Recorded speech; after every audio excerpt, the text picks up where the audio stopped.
Jean chapitre 2, et nous lirons les versets 23 à 25. Pendant que Jésus était à Jérusalem, à la fête de Pâques, plusieurs crurent en son nom, voyant les miracles qu'il faisait.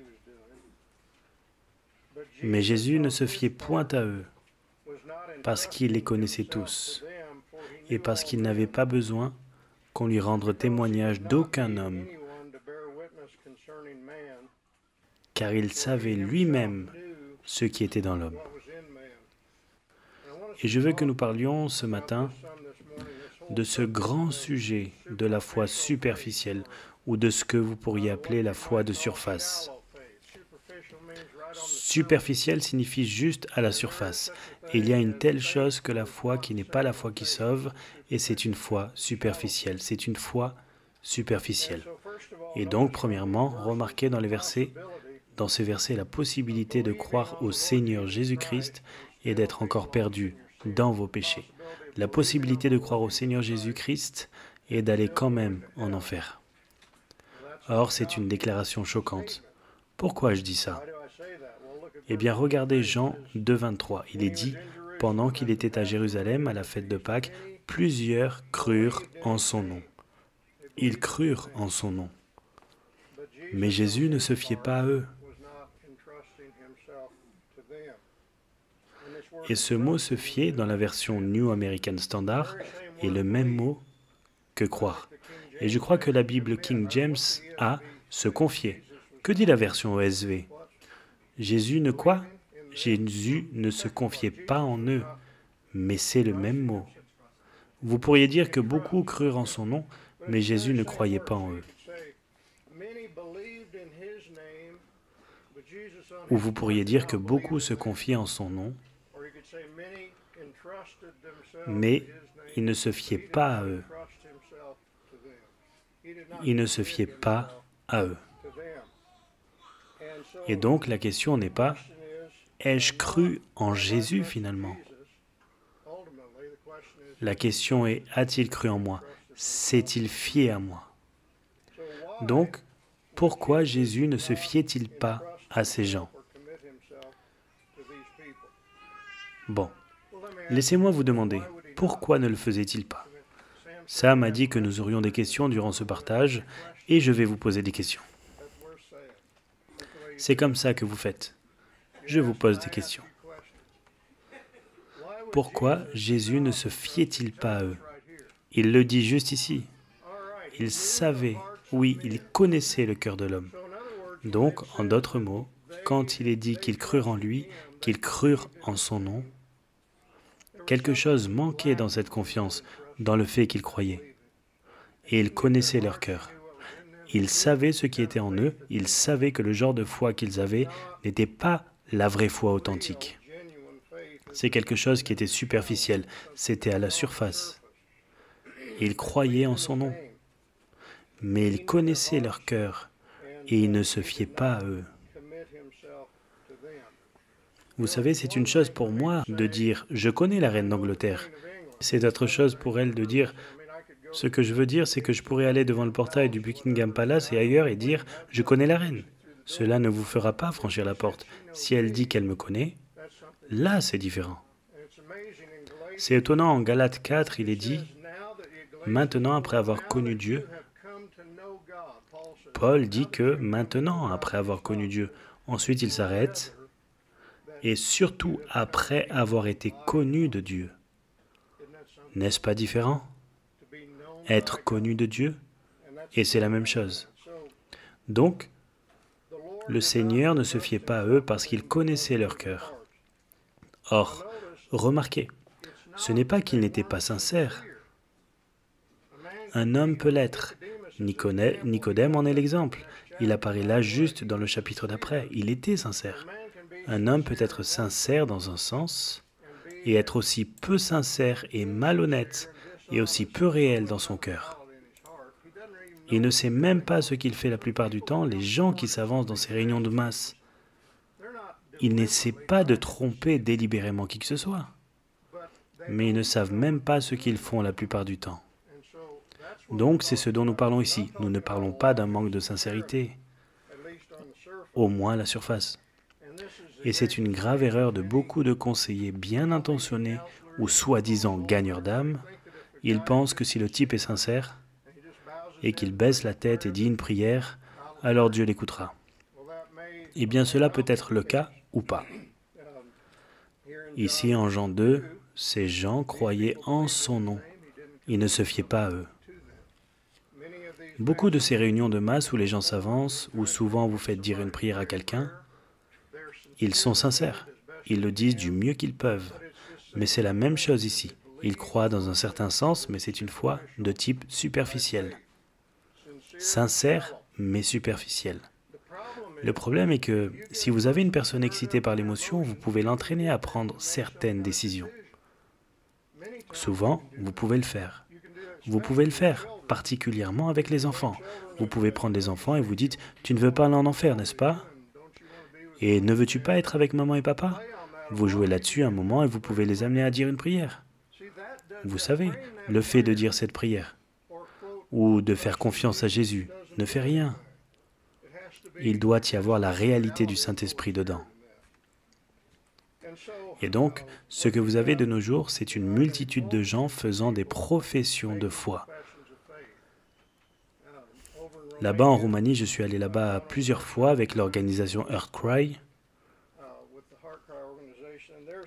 Il y a tant de gens, je veux dire d'évangélistes américains qui vont là-bas et ils disent « Nous en avons amené 10 000 au Seigneur ».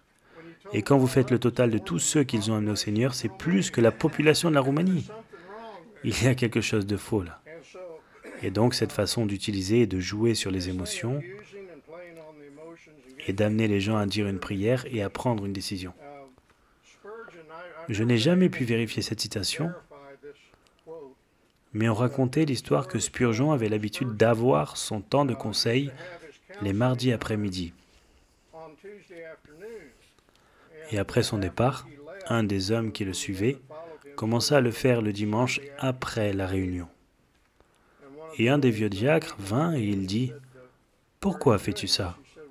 Il disait « Eh bien, je crois qu'il faut battre le fer tant qu'il est chaud. » En d'autres mots, pendant que les émotions sont au maximum, essayez de faire quelque chose aux gens.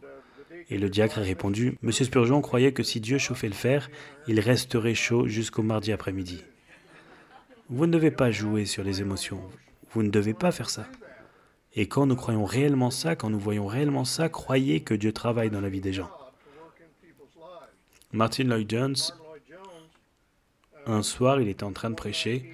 Je crois que c'était un dimanche soir. Il y avait un gars, un ivrogne bien connu, qui assistait aux réunions. Et le gars pleura pendant toute la réunion. Lloyd-Jones vint à l'arrière après la fin du sermon pour saluer les gens qui partaient. Et la pensée vint à son esprit. Devrais-je dire quelque chose à ce gars ou non? Et il décida que non. Le gars quitta le bâtiment. Le lendemain, Lloyd-Jones traversait le pont en marchant et il rencontra cet homme qui venait vers lui. Le gars dit « Dr. Lloyd-Jones,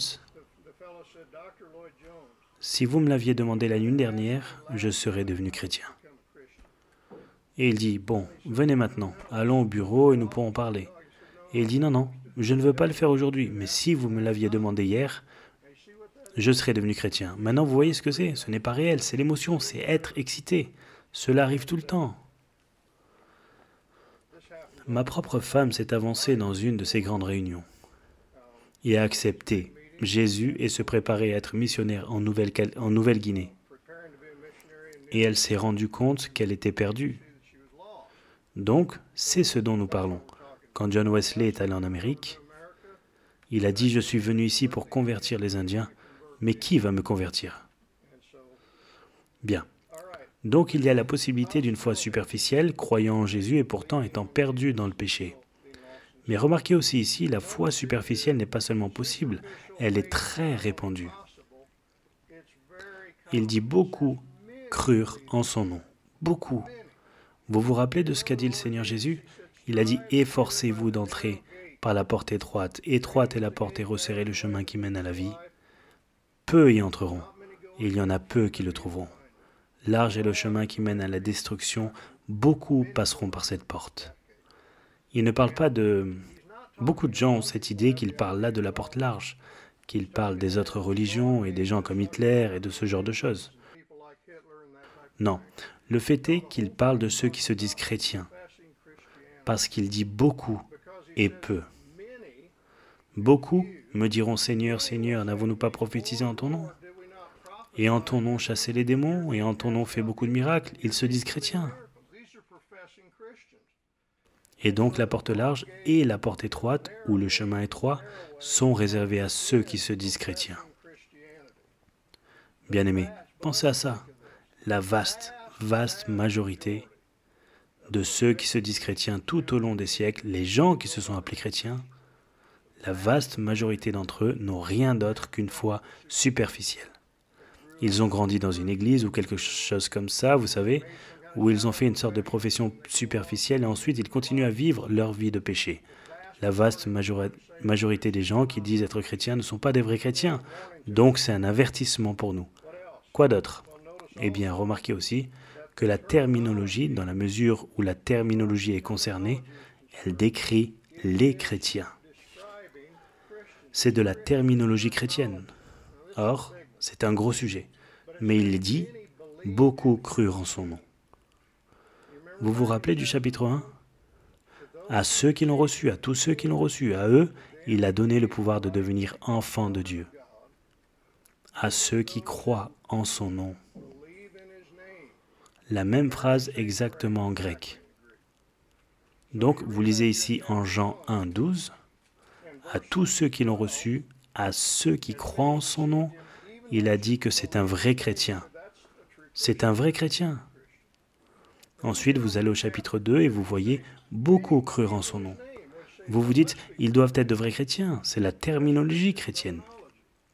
Mais le fait est que la Bible utilise souvent la terminologie chrétienne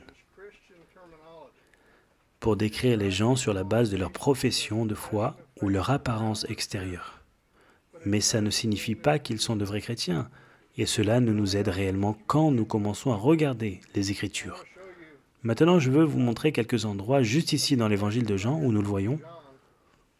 En Jean chapitre 8, verset 30.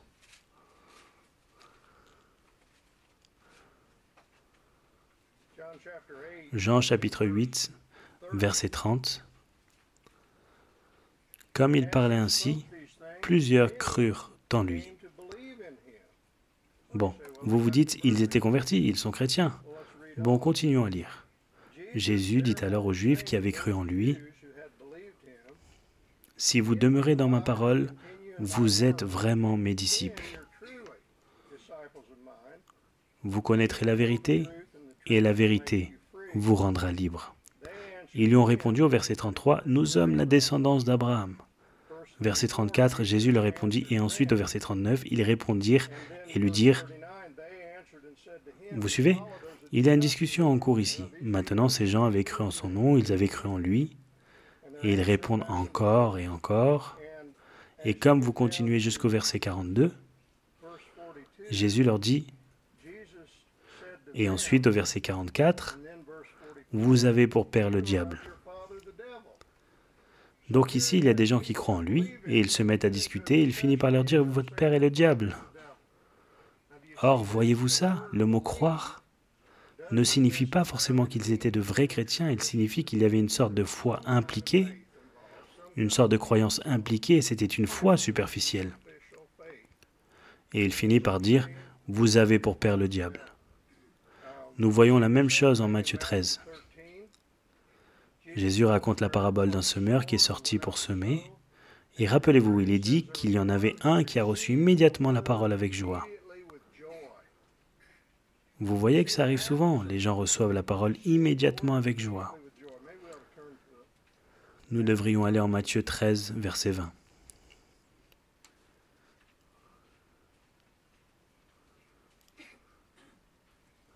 Matthieu 13, verset 20. Celui qui a reçu la semence dans les endroits pierreux, c'est celui qui entend la parole et la reçoit aussitôt avec joie. Mais il n'a pas de racine en lui-même, il est l'homme d'un moment. Et dès que survient une tribulation ou une persécution à cause de la parole, il y trouve une occasion de chute. Et ensuite, je crois que c'est peut-être dans le passage de Luc, il est dit « Il croit pour un temps ». Il y a une telle chose que la croyance pour un temps. Et vous avez vu des gens dire « Vous savez qu'il a reçu avec joie, je sais qu'il a été sauvé. Regardez comme il est joyeux. » Non, vous ne le savez pas, jusqu'à ce que vous voyez les fruits, la réalité, la persévérance.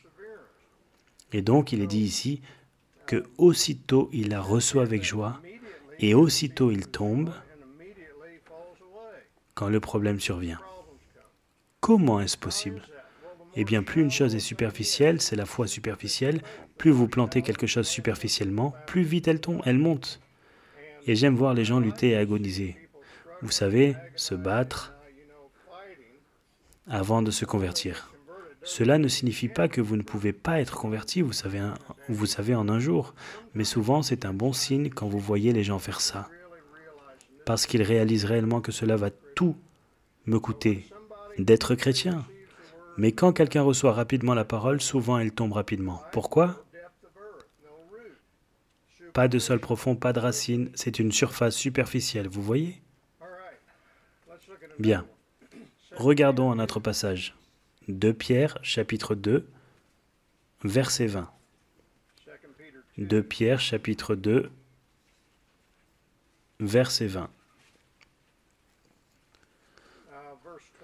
Nous commencerons directement ici.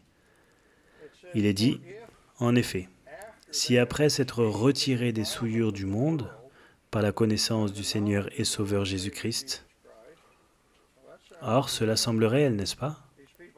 Ces personnes se sont retirées des souillures du monde par la connaissance du Seigneur et Sauveur Jésus-Christ. Cela semble réel. S'ils s'y engagent de nouveau et sont vaincus par elles, leur dernière condition est pire que la première. Car mieux valait pour eux n'avoir pas connu la voie de la justice que de l'avoir connue et de se détourner du saint commandement qui leur avait été donné. Donc si vous n'aviez lu que ça, vous auriez dit « Ils se retiraient de la population du monde par la connaissance de Christ et ils connaissent ces choses saintes et ensuite se sont détournés. Ils ont perdu leur salut. » Mais vous devez lire le verset d'après pour voir comment Pierre voit ces gens. Il dit au verset 22, « Il leur est arrivé ce que dit le proverbe véridique, le chien est retourné à son vomissement. » Des gens qui n'ont jamais été changés à l'intérieur, vous voyez? Le cochon, la truie, à peine lavée, va se vautrer dans le bourbier. Donc même si Pierre les décrit en utilisant ces mots chrétiens, il ne pense pas à eux comme à de vrais chrétiens. Si un frère, un chrétien que vous connaissez, se détournait, diriez-vous que c'est juste un chien qui retourne à son vomissement? Vous ne diriez pas ça d'un vrai chrétien. Donc vous comprenez comment Pierre voit ces personnes? Ils ont fait une profession superficielle. Ils sont décrits selon leur apparence. Bon, laissez-moi vous en donner un de plus. Ensuite, nous en parlerons. Actes, chapitre 8, verset 13.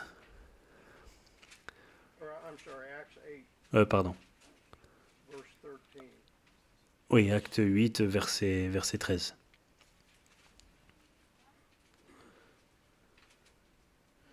Il parle de Simon le magicien. Il est dit au verset 13, Simon lui-même crut aussi. Il y a ce mot, il crut.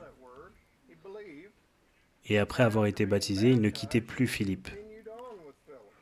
Donc il a cru, il a été baptisé, il a continué. Et il voyait les grands signes et miracles qui se produisaient. La même chose que nous avons vu en Jean 2. Il était dans l'étonnement. Or, quand les apôtres à Jérusalem... Ensuite, il continue et leur parle de prier, d'imposer les mains. Verset 18. Lorsque Simon vit que l'Esprit était donné par l'imposition des mains des apôtres, il leur apporta de l'argent. Et dit, « Je veux ça. » Pierre lui dit, « Que ton argent périsse avec toi. » Il va à la perdition. Parce que tu as pensé acquérir le don de Dieu à prix d'argent. Il n'y a pour toi ni part ni lot dans cette affaire, car ton cœur n'est pas droit devant Dieu. Repens-toi donc de ta pensée mauvaise et prie le Seigneur pour que l'intention de ton cœur te soit pardonnée, s'il est possible. Voici un autre exemple de la foi superficielle. Il crut, il fut baptisé. Pourquoi? Eh bien, il voulait la puissance. Il a vu ses signes et ses merveilles et tout le reste. Maintenant, laissez-moi juste dire ceci. Ne soyez pas ébranlés quand vous voyez des gens qui semblent être des chrétiens tombés. C'est ce dont nous parlons. C'est très concret, très utile. Maintenant, Paul parle de ça. Vous vous rappelez Hyménée et Philette en 2 Timothée? Ils se sont détournés de la foi. Il dit que cela renverse la foi de certaines personnes. Vous voyez ces gars se détourner, cela vous tracasse.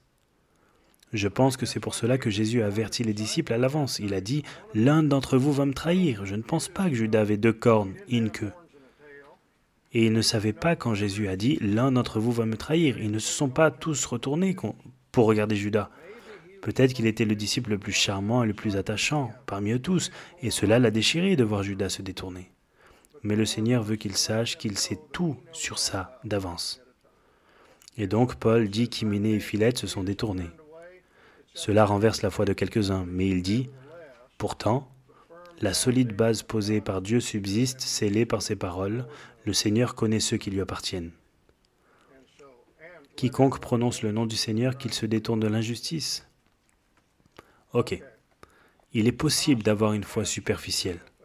Maintenant, vous lisez des passages comme Hébreux 6, il est dit « Il est impossible pour ceux qui ont été une fois éclairés, qui ont goûté la bonne parole de Dieu, et les puissances du siècle à venir, etc. » Vous n'essayez pas simplement de justifier ça en disant « Bon, ils ont été rendus participants de l'Esprit Saint. » Certaines personnes disent que cela signifie juste qu'ils étaient d'accord avec ça. Bon, le problème se trouve un peu plus avant dans Hébreux, il est dit « Jésus est devenu participant de la chair et du sang. » Vous voyez, participant signifie qu'il était vraiment un homme. Et vous pouvez continuer à lire tout ce passage. La terminologie est la terminologie chrétienne. Nous ne devons pas combattre ça. Le problème est que la Bible utilise souvent la terminologie chrétienne pour décrire les gens selon leur profession ou leur apparence. Ou déjà, il est dit en hébreu, frères saints qui participaient à la vocation céleste. Les gens lisent ça et disent, je sais une seule chose, tout le monde dans le livre des Hébreux était un vrai chrétien. Non. Même chose si je m'adresse à vous en disant frère, cela ne veut pas dire que je crois que chacun d'entre vous est converti. Vous voyez que c'est la terminologie biblique. Donc, ne soyez pas désarçonnés quand il est dit, si vous voyez un frère commettre un péché qui mène à la mort, qu'est-ce que ça signifie? Cela signifie quelqu'un dans l'Église. Cela ne signifie pas où ils se tiennent réellement avec Dieu. Vous ne pouvez pas l'affirmer. Une façon de le voir, nous tous ici aujourd'hui, nous nous disons chrétiens. Vous vous dites, bon, et en ce qui concerne l'apôtre Paul, et s'il venait prêcher un évangile différent? Que dit-il? Si nous ou un ange des cieux prêchait quelque chose de différent, qu'il soit maudit. Donc Paul dit que même si l'ange Moroni vous apparaissait, ne l'écoutez pas. Mais il dit aussi, n'est-ce pas stupéfiant? Si je reviens l'année prochaine et je dis quelque chose de différent, ne m'écoutez pas non plus. Si nous ou un ange des cieux, vous voyez ça? Donc nous ne faisons confiance à aucun homme. En fin de compte, votre confiance est en Dieu, et il connaît ceux qui sont à lui, et il va en prendre soin. Et Jésus a dit cela au sujet des disciples, de ceux que tu m'as donnés, je n'en ai perdu aucun. C'est pour cela qu'il est descendu des cieux. Je suis descendu des cieux. Rappelez-vous ce qui est dit dans Jean 6. Il dit, je ne jetterai point dehors celui qui vient à moi.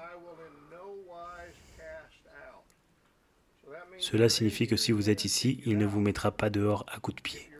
Si vous êtes dans son troupeau, si vous êtes un vrai croyant, pourquoi ne les mettra-t-il pas dehors? Pourquoi ne les rejette-t-il pas? Il dit, je suis descendu du ciel pour faire non ma volonté, mais la volonté de celui qui m'a envoyé. Je suis descendu ici pour accomplir quelque chose. C'est pour cela que je ne mettrai pas dehors les croyants. Je suis descendu du ciel, non pour faire ma volonté, mais la volonté de celui qui m'a envoyé. Qu'est-ce que c'est, Seigneur? Voici la volonté de celui qui m'a envoyé, que je ne perde rien de tout ce qu'il m'a donné. Je suis descendu ici pour accomplir le salut de mon peuple, et je ne vais pas en perdre un. Maintenant, vous allez voir beaucoup de gens qui se disent chrétiens et qui, à la surface, semblent vrais. Et ils tombent. Mais il dit, je veux que vous sachiez que la solide base de Dieu subsiste. Dieu ne va pas perdre une personne de son peuple. Et que quiconque qui prononce le nom de Christ s'éloigne de l'injustice. Si vous vous dites chrétien, agissez comme tel. Éloignez-vous de l'injustice. Bon. Il est possible d'avoir une foi superficielle. Donc la question est, comment je sais si ma foi est réelle ou non? Comment je sais si j'ai une foi réelle ou juste une foi superficielle? Quelles sont les marques de la foi superficielle? Maintenant, je veux parler ici dans le temps qui me reste de 3 d'entre elles. Premièrement, la foi superficielle est basée sur une incompréhension ou un malentendu, un manque de compréhension de ce qui est vraiment offert. Bon, les gens ont cette idée qu'ils veulent obtenir quelque chose. J'accepte Jésus, donc je peux obtenir quelque chose. Et dans le cas de Jean 2, qu'est-ce que c'était? Que regardait-il quand il croyait en Jésus? Ils regardaient ces signes et miracles, et ils étaient pris par ça. Ils pensaient qu'on leur offrait du pain et des jeux et un Messie charnel. Vous savez, les Juifs avaient cette idée que quand le Messie viendrait, il allait écraser la puissance de Rome, et qu'il allait établir un royaume politique, etc. Ils ne cherchaient pas un Messie qui allait mourir sur la croix et les sauver de leurs péchés. Ils cherchaient un Messie qui allait leur apporter une bénédiction politique et physique. C'est un exemple de foi superficielle. Ils ne comprennent pas ce qui est offert. Maintenant, vous voyez ça directement dans l'évangile de Jean. Pensez à la femme du puits dans Jean 4. Que dire de la femme du puits? Elle dit, « Seigneur, donne-moi de cette eau. » Quoi? Vous vous en rappelez? Jésus lui a offert de l'eau vive. « Seigneur, donne-moi de cette eau pour que je n'ai plus à venir tout le temps ici jusqu'à ce que ce puits soit épuisé d'eau. » Elle a mal compris. Donc elle demande apparemment le salut, mais il est clair qu'elle ne comprend pas ce qui est offert. Il dit, « Si tu connaissais le don de Dieu et qui est celui qui te parle, tu m'aurais demandé et je t'aurais donné de l'eau vive. Seigneur, donne-la-moi. » Bon, il est évident qu'elle ne comprend pas ce qu'elle demande. Maintenant, vous voyez la même chose un peu plus loin dans Jean chapitre 6. Vous pourriez tourner la page jusque-là.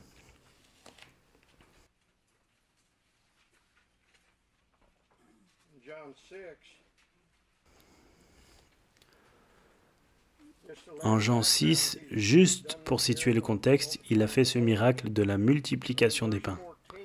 Et dans le verset 14, ces gens, à la vue du miracle que Jésus avait fait, disaient, « Vraiment, c'est lui le prophète qui vient dans le monde. » Jésus, sachant qu'ils allaient venir l'enlever pour le faire roi, se retira de nouveau sur la montagne lui seul. Ils sont prêts à faire de lui un roi, mais un roi à leur idée. Vous allez au verset 26, Jésus leur répondit, « En vérité, je vous le dis, vous me cherchez, non parce que vous avez vu des miracles. C'est ça vraiment compris ce que les miracles signifiaient, mais parce que vous avez mangé des pains et que vous avez été rassasiés. » Donc il parle du pain qui vient du ciel et le reste est qu'il est le vrai pain. Regardez le verset 34. Ils lui dirent, « Seigneur, donne-nous toujours ce pain-là. Nous voulons ce pain de vie. » Nous voulons ce pain de vie. Ils disent la même chose que la femme au puits. Et comment leur répond-il? Eh bien, il continue et leur dit qu'ils ne comprennent pas et qu'ils ne croient pas réellement. Seigneur, donne-nous toujours de ce pain-là. Au verset 36, « Mais je vous l'ai dit, vous m'avez vu et vous ne croyez pas. » Et il continue et leur parle de la vraie foi. Donc les gens comprennent mal ce qui est offert et ils pensent qu'ils peuvent obtenir quelque chose. Et ils acceptent Jésus pour avoir quelque chose. Simon, dans Acte 8, était un exemple. Simon crut et fut baptisé et il voulait le pouvoir. Ces gens, ils disaient qu'ils voulaient ce pain, ils ne comprenaient pas de quoi ils parlaient. La femme au puits, bon, donne-moi cette eau, elle ne sait pas ce qu'elle dit. Et donc cela mène à la foi superficielle. Cela arrive peu importe à quel point est pur l'évangile que vous prêchez, même le Seigneur Jésus. Une prédication parfaite de l'évangile et vous aviez des gens qui croyaient en lui pour les mauvaises raisons, une foi superficielle. Mais ce que nous avons de nos jours, c'est un évangile, il est conçu pour créer une foi superficielle. C'est comme, vous voulez, une prospérité financière, ou comment le disent-ils, une liberté financière. Vous voulez la prospérité? Bon, venez à Jésus. Vous voulez être guéri?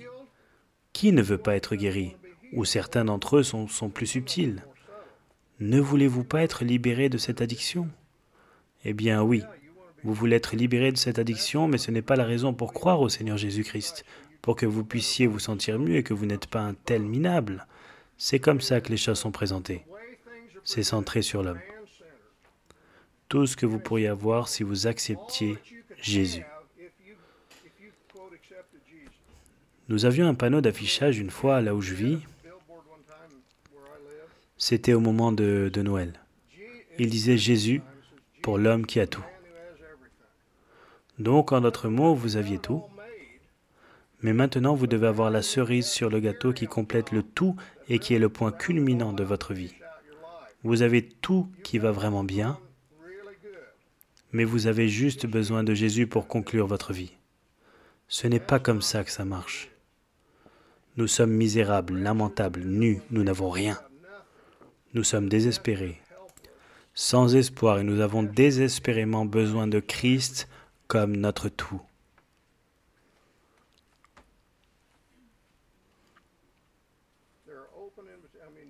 Il y a des invitations ouvertes comme « Tu ne veux pas aller en enfer, n'est-ce pas ?» Il y a un bon côté ici, mais qui veut aller en enfer? Personne ne veut aller en enfer. Vous voyez? Et les gens croient à Jésus d'une façon charnelle. Pas parce qu'ils comprennent que l'enfer est une séparation d'avec celui qui est entièrement beau, mais parce qu'ils veulent une issue de secours.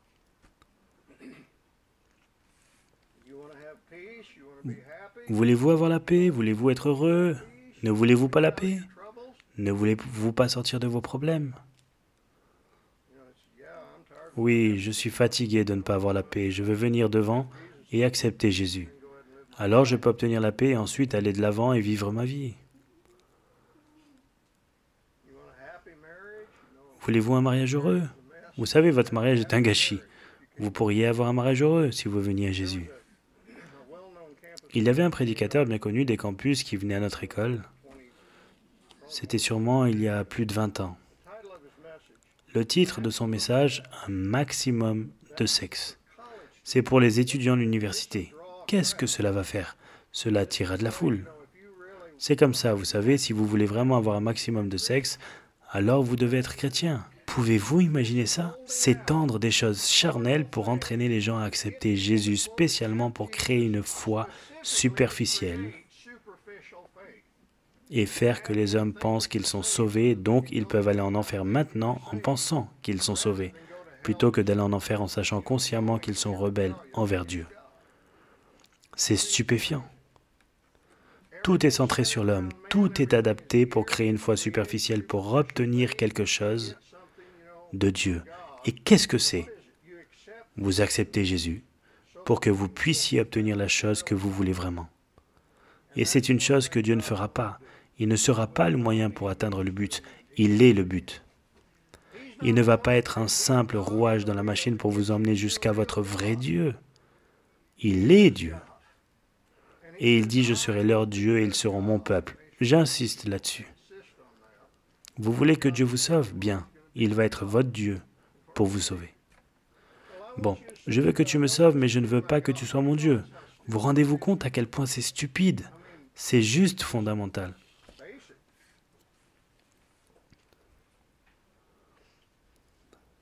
Une des situations les plus difficiles à conseiller, c'est le mariage quand vous avez des gens qui sont perdus.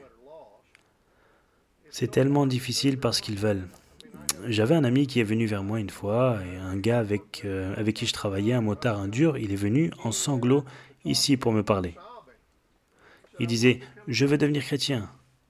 Et j'ai commencé à lui parler un petit peu, et ce qui se passait, sa femme l'a quitté. Et j'ai finalement dit, bon, vous savez, je ne crois pas que vous vouliez réellement devenir chrétien. Je crois que vous voulez que votre femme revienne. Il a dit oui, c'est vrai. Maintenant, vous voyez, j'aurais pu le guider dans une prière et l'amener à le faire. Et vous savez ce qui se passe quand vous faites ça? Jésus a dit que vous essayez de mettre du vin nouveau dans une vieille outre. Que se passe-t-il? L'outre explose et que dit-il? Deux choses. L'outre est gâchée et le vin coule sur le sol. Donc ce qui se passe, c'est que vous venez vers cette personne et vous dites, vous savez que vous pouvez être sauvé, et il dit, j'ai essayé. L'outre est gâchée. Et quoi d'autre? Le vin est répandu sur le sol. Qu'est-ce que ça signifie? Les gens le regardent et disent « Il s'est retourné directement dans le péché. Il disait qu'il était chrétien, l'évangile ne compte pour rien, vous voyez ?» Donc il est important que nous ne guidions pas les gens dans ces fausses prières pour de fausses raisons.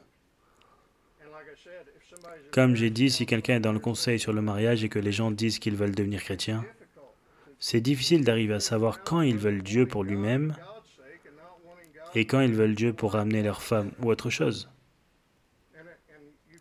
Vous les filles, si vous voulez certifier la foi superficielle d'un type, passez juste beaucoup de temps à être vraiment gentil avec lui et à partager l'évangile avec lui.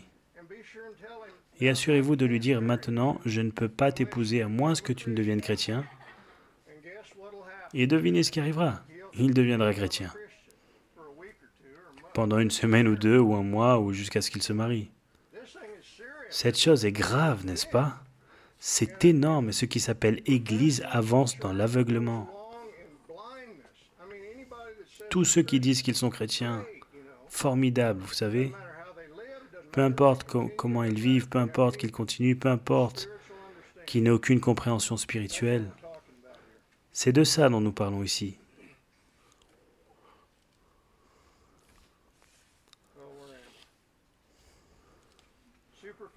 La foi superficielle accepte Jésus pour obtenir quelque chose d'autre.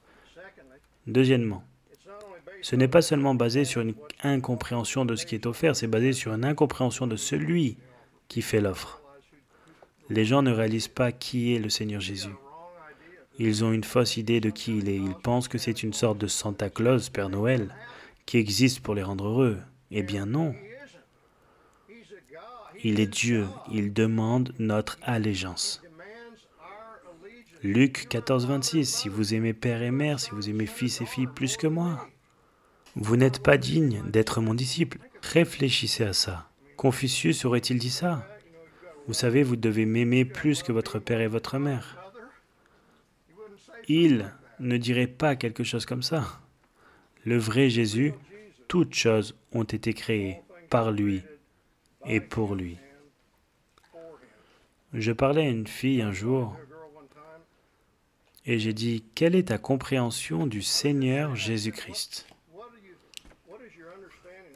Et elle a dit, eh bien, je me sens désolé pour lui. J'ai dit, quoi?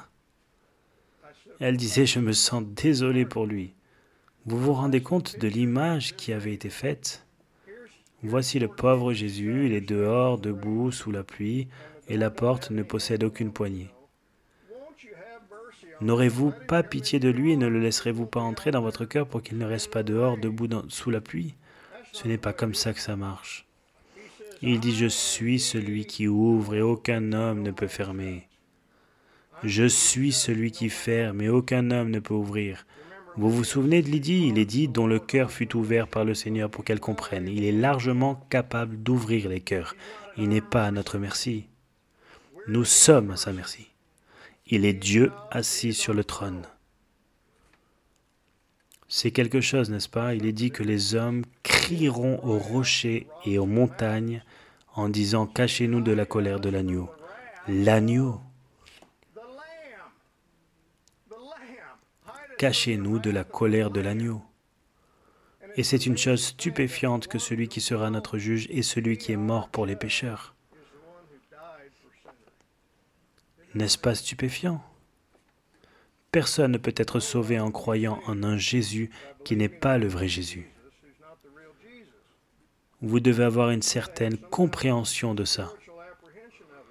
Le Seigneur marche avec les disciples et il dit « Qui les gens disent-ils que je suis ?» Eh bien, certains disent que tu es Jean le Baptiste, d'autres disent que tu es Élie, d'autres disent que tu es l'un des prophètes. Qui dites-vous que je suis? Remarquez que Pierre n'a pas dit « Bon, je crois, je pense que tu es le Christ ». Il a dit « Tu es le Christ, le Fils du Dieu vivant ». Et qu'a dit Jésus? « Tu es heureux, Simon, fils de Jonas, car ce ne sont pas la chair et le sang qui t'ont révélé cela, mais mon Père qui est dans les cieux. » Personne ne peut dire que Jésus est Seigneur sauf par le Saint-Esprit. Vous pouvez faire semblant. Mais si vous le faites en faisant monter dans votre cœur Jésus est Seigneur, si je vais en enfer, Jésus est Seigneur. Si vous savez ça, si vous avez cette connaissance dans votre cœur, cela ne venait pas d'autour de vous, cela venait de Dieu. Le Père vous l'a révélé. Dieu qui commande à la lumière de briller dans les ténèbres a brillé dans vos cœurs pour donner la lumière de la connaissance de la gloire de Dieu sur la face de Christ. Vous avez eu un aperçu de qui il est. La foi superficielle n'a pas la moindre idée de qui est Jésus réellement. Mais si vous voyez qui il est, même un aperçu de qui il est, et vous voulez tomber à genoux et l'adorer pour ce qu'il est, pas pour ce que vous pouvez avoir de lui, mais parce qu'il en est digne. Si c'est le cas, vous n'avez pas une foi superficielle. Dieu vous a donné un aperçu du Seigneur Jésus. Numéro 3, c'est la dernière. La foi superficielle est basée sur une méprise ou une incompréhension de ce que cela coûte. Des foules de gens suivaient Jésus. Et en un instant, ils commencèrent à partir et ces gens croyaient en son nom. Vous savez, beaucoup d'entre eux l'ont suivi pendant un moment. Et ensuite, ils ont commencé à regarder ça de très loin et ils sont partis. Vous lisez un peu plus loin dans Jean et il est dit, ils commencèrent tous à partir. Jésus dit aux disciples, allez-vous aussi partir? Ils dirent, Seigneur, où allons-nous aller? Tu as les paroles de la vie éternelle. S'ils avaient eu d'autres choses, s'ils n'avaient pas vu qui il était, ils seraient partis. Mais ils savaient qui il était. Mais la foi superficielle est basée sur une incompréhension du coût impliqué en étant chrétien. Jésus dit, si quelqu'un veut venir après moi, qu'il renonce à lui-même, qu'il prenne sa croix et me suive. Car quiconque voudra sauver sa vie la perdra. Quiconque perdra sa vie pour moi la trouvera.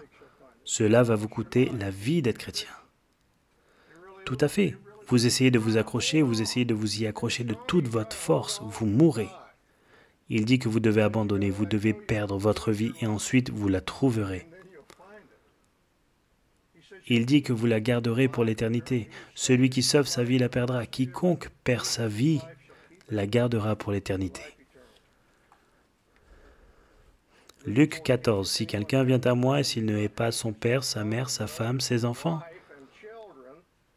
ses frères et ses sœurs et même sa propre vie, il ne peut être mon disciple. Donc, aucun d'entre vous ne peut être mon disciple s'il n'abandonne pas tous ses biens. Les gens disent, bon, cela parle juste du discipulat pour être un super chrétien.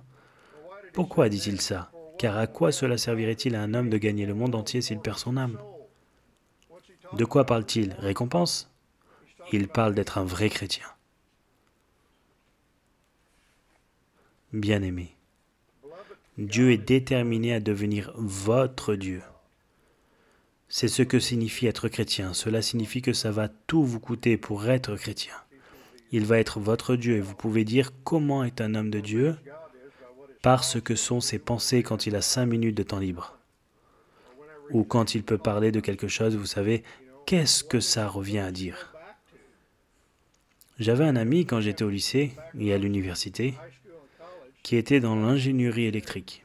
Il étudiait l'ingénierie électrique toute la journée. Ensuite, quand il rentrait à la maison le soir, il créait des expériences à faire à la maison. C'était sa vie, c'était son Dieu. Tout était centré sur ça, il ne pensait qu'à ça, il ne parlait que de ça. Or, cela pouvait être n'importe quoi. Cela pourrait être du piano, de jouer du piano, ou cela pourrait être de la course à pied. Il y a des gars qui courent dans leur sommeil, vous savez. C'est leur vie. Cela peut être n'importe quoi. Mais voilà le truc. Si vous adorez quelque chose comme ça, si vous adorez courir, le monde n'en sera pas bouleversé. Ils diront à quel point vous êtes formidable. Mais si jamais vous commencez à adorer Dieu, ils deviendront fous. Ils diront que vous êtes devenu dingue. Tout ce que tu fais, c'est de parler de Dieu. Tout ce que tu fais, c'est de lire cette Bible. Vous voyez ce que c'est? Paul dit, pour moi, vivre, c'est Christ. Ce n'est pas un super chrétien, c'est un chrétien. Vous me dites, si ce n'est pas vrai à votre sujet, si vous êtes un enfant de Dieu, qu'auriez-vous si vous n'aviez pas Christ? Rien, vous n'avez aucune raison de vivre. Pour moi, vivre, c'est Christ.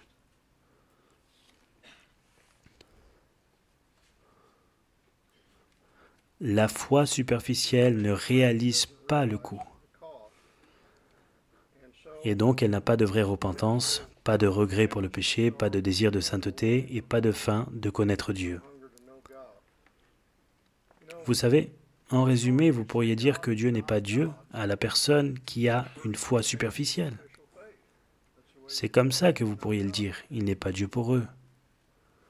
Vous savez, la différence entre la vraie et la fausse assurance, c'est quand vous vous préoccupez de votre âme et que vous avez l'assurance. Je crois que Dieu m'a sauvé. Mais voici la différence entre la vraie et la fausse assurance. Si vous avez une fausse assurance, vous dites « Je crois que Dieu m'a sauvé. Maintenant, je peux l'oublier et aller de l'avant et vivre ma vie. » La vraie assurance dit « Je crois que Dieu m'a sauvé. Maintenant, j'ai toute une vie pour arriver à le connaître et le suivre. » Vous voyez la différence? C'est la marque de la vraie foi salvatrice. J'ai presque fini. C'est pour cela que Jésus s'est occupé des âmes comme il l'a fait. Il croyait en son nom. Il savait que ce n'était pas réel. Qu'a-t-il fait? Il ne se fiait pas à eux. Vous savez ce qui arriverait de nos jours? Quelqu'un s'avance dans une réunion, il accepte Jésus et le conseiller bien intentionné le confirme, mais que s'est-il passé? Jésus ne se fie pas à eux. Et le conseiller bien intentionné s'approche et il dit « Maintenant, où est Jésus? Il a dit que si vous ouvrez la porte, il entrerait. Où est-il maintenant? Je crois qu'il est dans mon cœur. Louez Dieu maintenant, vous êtes sauvés. » Ils essaient de leur confier Jésus. Et il ne s'est pas confié à eux.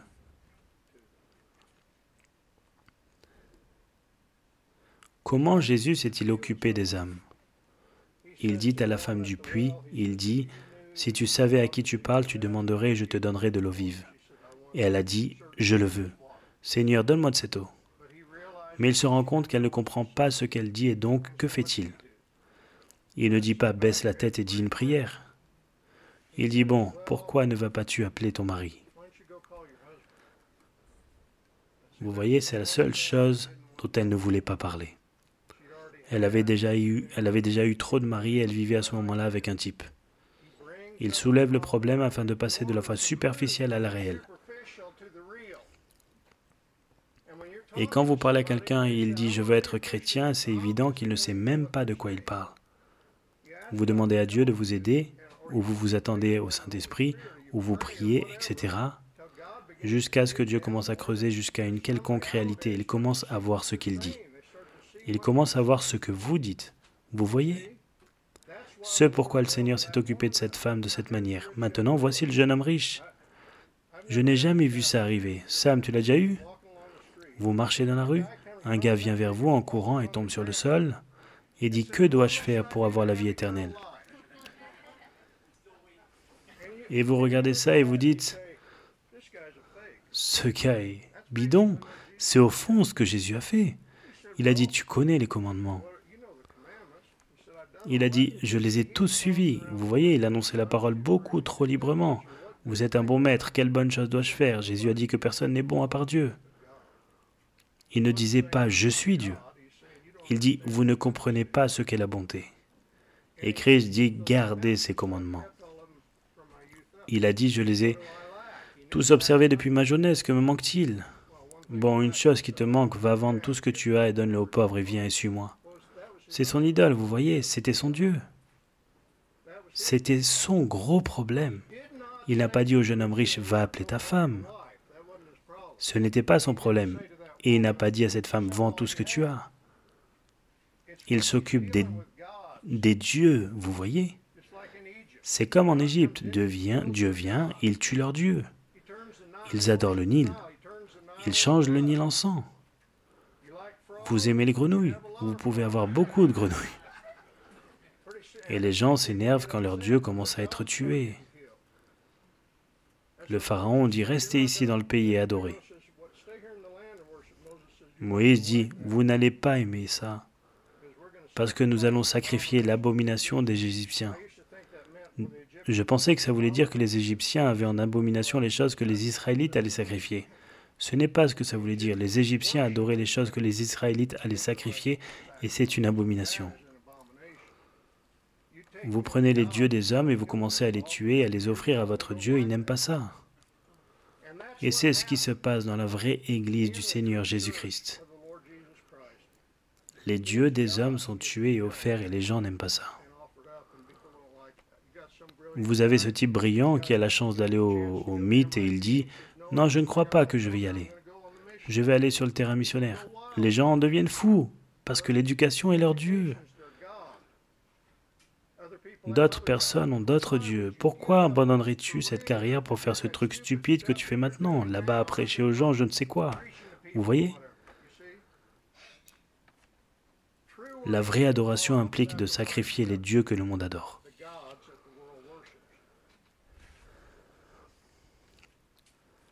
Il y a une histoire que j'aime vraiment beaucoup, parce que c'est une histoire vraie.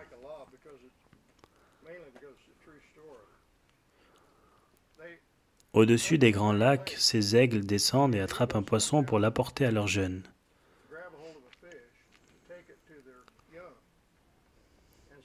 Et quelquefois, ils attrapent un poisson qui est trop gros. Et donc, ils attrapent ce gros poisson, ils repartent en volant et ils commencent à s'affaiblir de plus en plus. Finalement, ils tombent dans l'eau et on trouve un aigle mort sur le rivage tenant un poisson mort.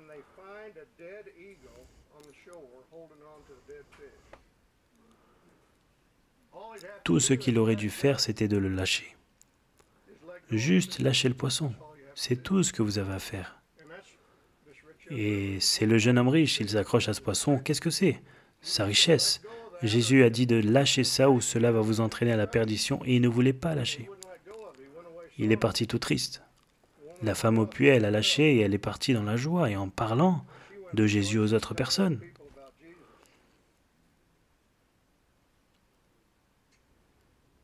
Jésus ne s'est pas engagé envers eux. Vous connaissez la partie glorieuse de cette histoire, il s'engage envers ceux qui croient réellement en lui. Il le fait. Il s'engage envers vous. Quelle assurance bénie, Jésus est à moi. Il est à moi. Il s'engage envers nous. Laissez-moi terminer avec une histoire. Une des filles de l'université qui avait l'habitude de venir à nos réunions, elle était là fidèlement à chaque fois à l'étude biblique de l'université. Je pensais qu'elle était chrétienne. Elle en avait donné des preuves. Elle est rentrée à la maison pour l'été et est revenue à l'automne et j'ai commencé à lui poser des questions sur ses vacances d'été.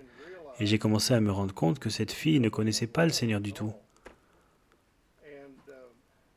Elle voulait être dans le Peace Corps.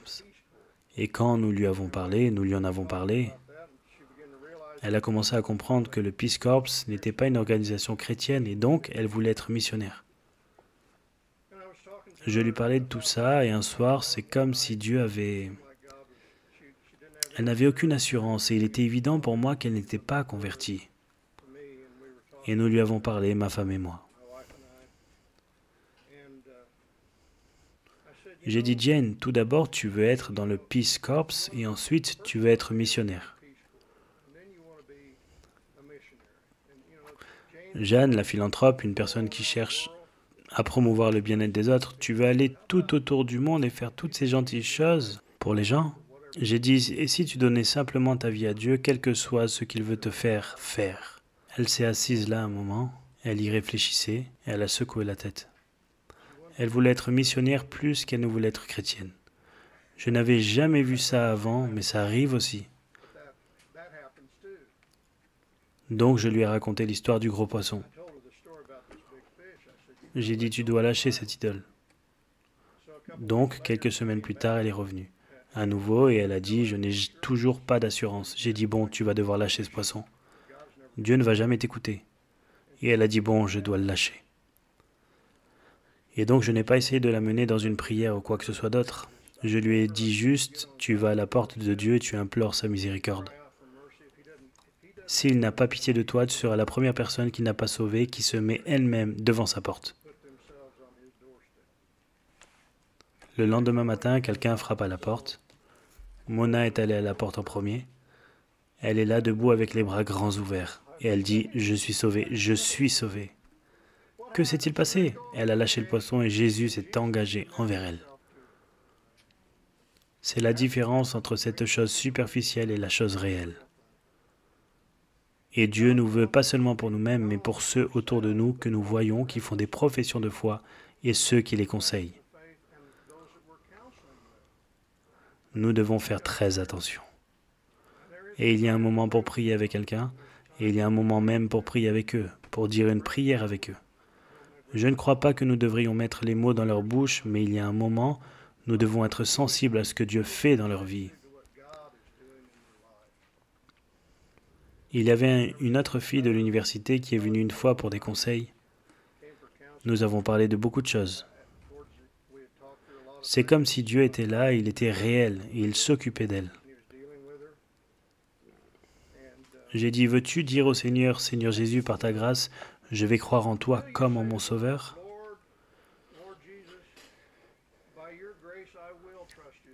J'ai dit, es-tu capable de le faire honnêtement? Elle a dit, oui, je le suis. J'ai dit, je pense que tu devrais prier quelque chose comme ça. Seigneur Jésus, par ta grâce, je vais croire et je crois en toi comme en mon Sauveur. Et je te demande de le rendre réel pour moi en ton temps et à ta manière. Elle a prié comme ça et ensuite, j'ai prié.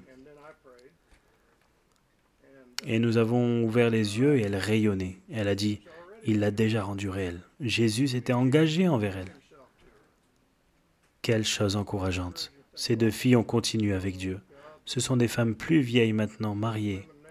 Ce ne sont pas de vieilles femmes, mais elles sont mariées maintenant et elles ont continué à suivre le Seigneur. C'est comme ça que ça se passe parce que Jésus a dit qu'il garderait ceux qui lui ont vraiment confié leur âme.